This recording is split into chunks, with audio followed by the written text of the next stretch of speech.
they say to you, we are majority and you are minority. You Wahhabis, you Salafis, you're little, we are the majority. Wait, stop.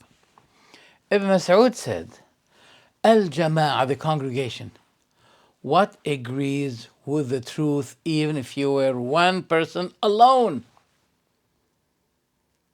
One person, for example, in the whole Iraq, that meets the standard, the description of the companions.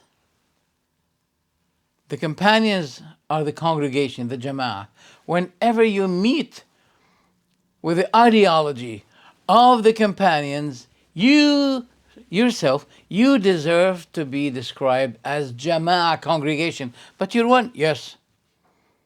But you deserve that description. You are congregation, even if you're one.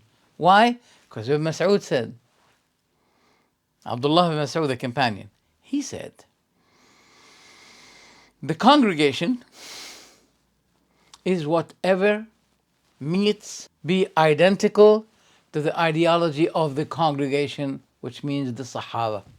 So, don't feel loneliness when you are surrounded by the majority of those misled people, misguided people. Don't worry. Don't let them sadden you by saying, we are the majority and you are minority. See, the truth is not recognized by majority or minority. No. The truth is truth. Even if the followers of the truth are little. Now, wait a minute. How come you deserve to describe yourself that you are the people of Sunnah when you say Sunnah is not enough? We have to add to support it with bid'ah, which means the religion of Allah is not perfect. Whenever you say that there is a bid'ah needed and you need it to drive you closer to Allah, that means what Allah had set for you is not enough to let you get closer to Allah. You need something more. And also it means that the Prophet did not worship Allah enough. There are still things, innovative things that the Prophet did not do. But if you do, you get closer to Allah. So the Prophet did not seek to get closer to Allah by those things that you invented. So you are better worshiper than the Prophet. Because you have created for yourself some new things in worship that can drive you closer to Allah. That's why we call ourselves the people of Sunnah and Jama'ah. And Jama'ah. Who are those Jama'ah? The Sunnah who agree with the Jama'ah, the congregation, I mean the early congregation, that means Muhammad and his companions. Those deserve to be called the Jama'ah. So one person whose ideology and doctrine meets with the doctrine of the companions, he is congregation, even if he's one. So in matter of fact, we are the majority, not you. How can you call yourself people of Sunnah? When you say innovation is allowed, so you're not a person of Sunnah. Because the people of Sunnah, they strive against innovation. So how can you call yourself people of Sunnah while you're allowing innovation, bid'ah? Usually, the people of Sunnah, they adhere to the Sunnah and they do not allow bid'ah. So we deserve to be called the people of Sunnah, not you. When you allow innovation under the umbrella of Sunnah, you say to the people, go ahead and innovate. See, the whole matter of religion and worship is based on what had been legislated for you. And that's why Hudayfa said, كل عبادة لم يتعبدها رسول الله صلى الله عليه وسلم فلا تعبدوها. Any worship that the Prophet صلى الله عليه وسلم did not worship, so you should not worship. Any worship which the Prophet did not worship, don't worship. And Abdullah bin Umar said, كل بدعة ضلالة وإن رآها الناس حسنة. Every innovation is misguidance, even though if people thought it to be a good innovation. Now my question is, which phrase is better than the other? Every innovation is misguidance. Not every innovation is misguidance. Which one? Which one is more correct? You know, if you say not every innovation is misguided, you are opposing what the Prophet said, because he speaks the truth.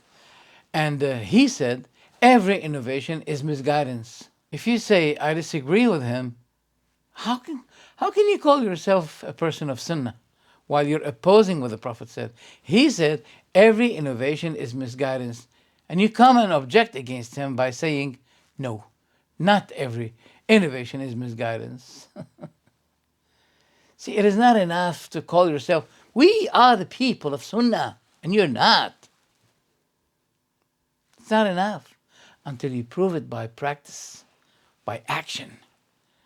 And by practice and action, when you say not every innovation is misguidance, you're opposing the Prophet. Also, look, he put two phrases united in one place. What did he say? Every innovation is misguidance, and every, and. So it is joined to the first every. I'll repeat. Every innovation is misguidance, and every misguidance goes to hell, leads to hell. We have two everys here. First, every innovation is misguidance. Second, every misguidance is in hell.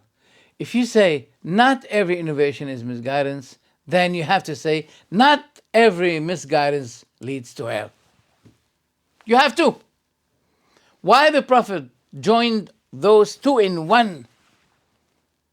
If he believes what you believe, that not every innovation is misguidance, why he has to join with it, according to Nasa'i in his Sunan authentically, that the Prophet said every innovation is misguidance and every misguidance is in hell. So those Ash'aris, those Sufis, those who say not every innovation is misguidance, they have checkmate. Checkmate. When you say not every innovation is misguidance, then you have to say not every misguidance is in hell.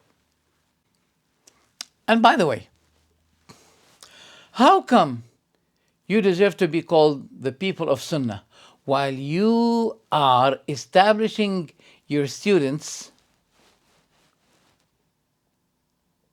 raising them with the ideology of philosophy, ilm al-kalam, the so-called science of arguing? Wait a minute. Well, they say you Salafis do not follow the four madhabs. How? And you believe that it's innovation to follow the four madhabs? Wait a minute. What did the leaders of the four madhabs say about ilm al-kalam, philosophy? They said it's haram.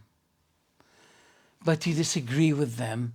You disagreed with them and you followed ilm al-kalam, the philosophy, and you sneaked it. You hacked with your philosophy the doctrine of Islam.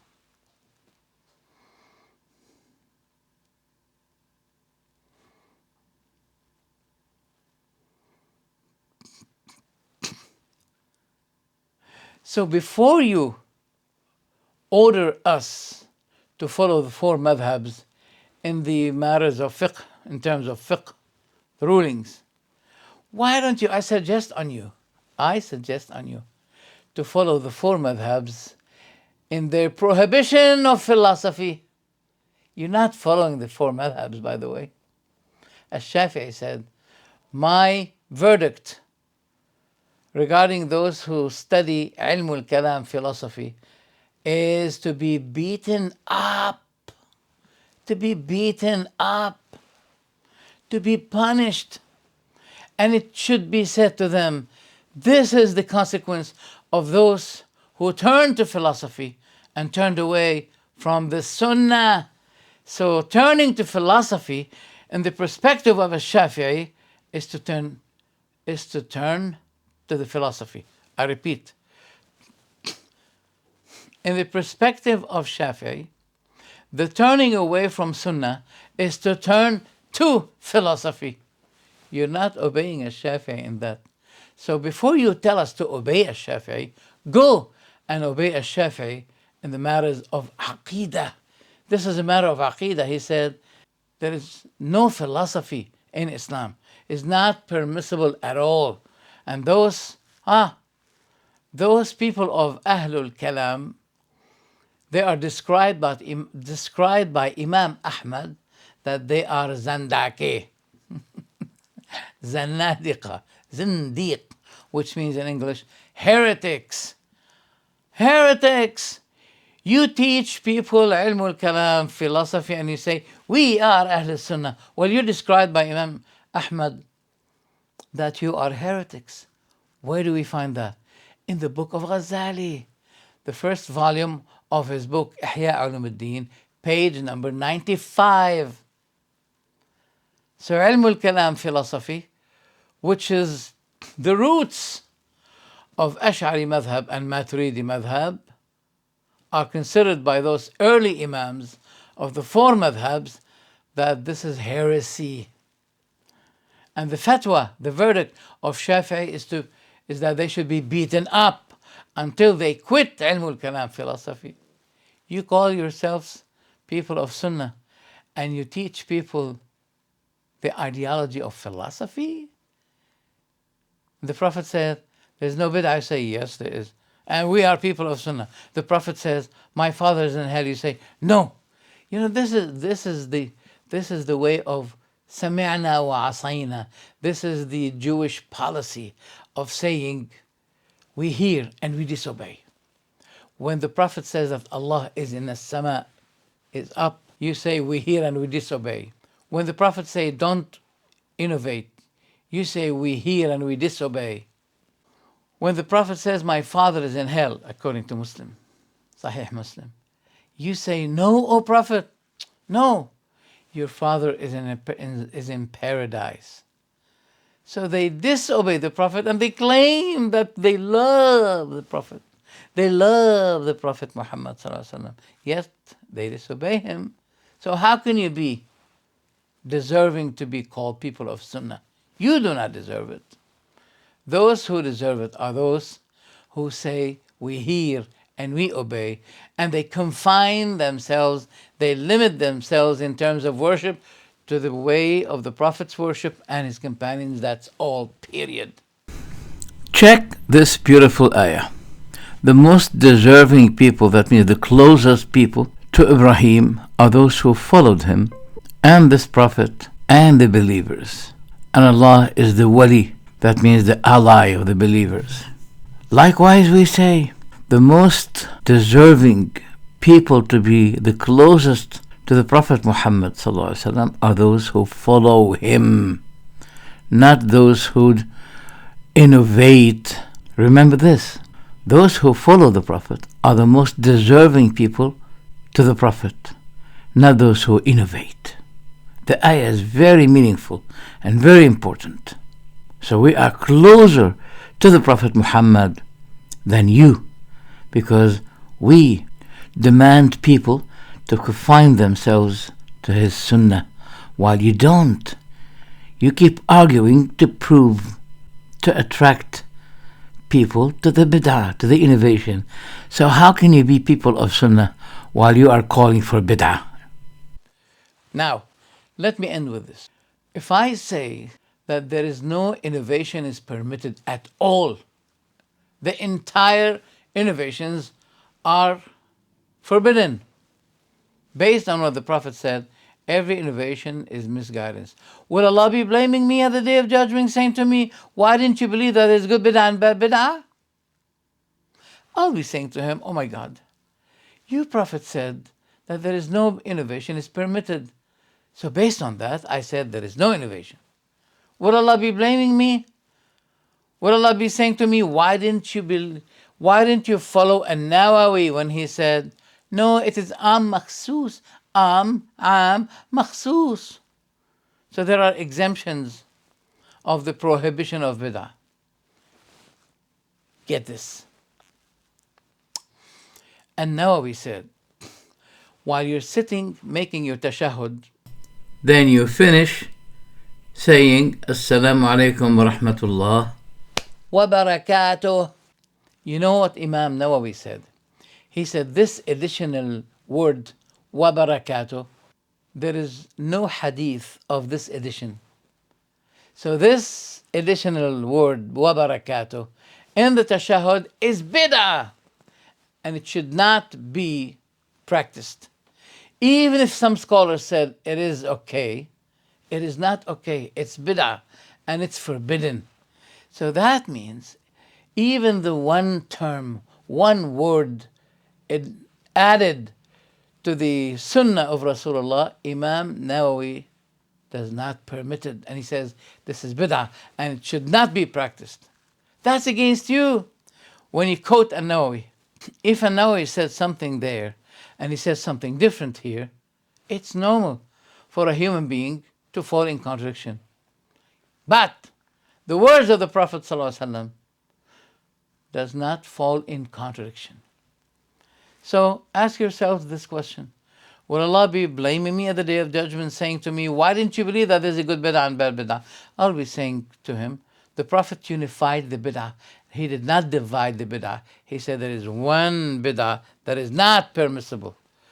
And it amazes me. Some people, when they, ironically, that some of those people of Ash'aris, Sufis, when they go up to the pulpit and give a talk, Friday sermon, they say, and you should be aware that every innovation is misguidance and every misguidance is in hell. Wow, that's so beautiful. But when he goes down and he starts to argue with us about the permissibility of innovation, he says to you, who told you that every innovation is prohibited? Huh? A while ago you were up over the pulpit and you were saying to the people while addressing them, every innovation is misguidance, and every misguidance is in there. And now you're saying to us, who told you that every innovation is misguidance? You said it while you were up on the pulpit. Why did you change your mind when you went down and you started to argue with us? Contradiction. So, I include the congregation, whoever meets with the standard, with the common terms of the congregation, the earliest congregation, the Sahaba. When one person agree with them, he deserves to be called the Jama'ah, the congregation, even if he's one. Quit your misguidance before you go to hell. Goodbye.